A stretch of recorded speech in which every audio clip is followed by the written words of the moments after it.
Alright guys, so I'm here at the Keg and Lantern bar to do a review of a different place that's nearby. It's called Five Leaves. I went there a couple days ago with my wife. Um, just got a random lunch over there.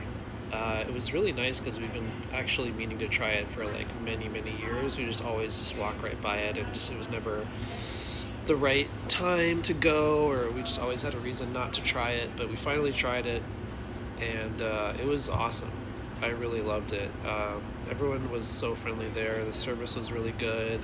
The food was awesome, particularly the oysters. So you can get, I believe it was 6 oysters for $21, which is like not overly expensive. It's not cheap either. It's like kind of like what you should expect for New York City for oyster prices. And the ones they had that day had a funny name. I'd never heard of them before. They were called like Julia's Girlfriend or something. They're from Virginia, but they were like pretty meaty, very briny, which is what I like in an oyster. So those were really good. And then they have a really good IPA on tap by Threes Brewing, which I really liked, for $8, which I thought was a reasonable price for the area. They do have Pacifico for like, I believe as low as $6, but they were out. The draft was kicked for that. The keg was kicked for that, so I couldn't order that. And my wife ordered like a chicken BLT type sandwich that she enjoyed, and then ended up ordering a beef au jus sandwich to go. Excuse me. Which was like, it was like $26 or something, which was like pretty reasonable for that type of a sandwich, and I'll put a photo of it below. I wouldn't say it's the best au jus I've had, but it was solid.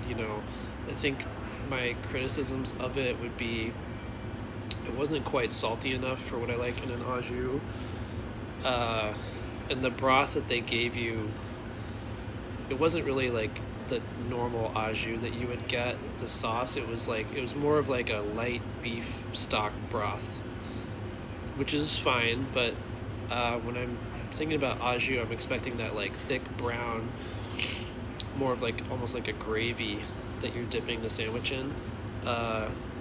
So I'd probably give that sandwich like a 4 out of 5, just based on like the lighter broth. And then it also had just like a ton of cheese on it. It was kind of unwieldy. I was like trying to eat it in the park, and like the cheese was like falling out of the sandwich and stuff. But like generally, like as a spot, as a whole, I'd probably give it like 4.5 out of 5. Not really sure what's holding it back from a 5 for me, but like, I don't know. There's always things to improve on, I'm sure. So yeah, 5 Leaves. Give it a try if you're in the area.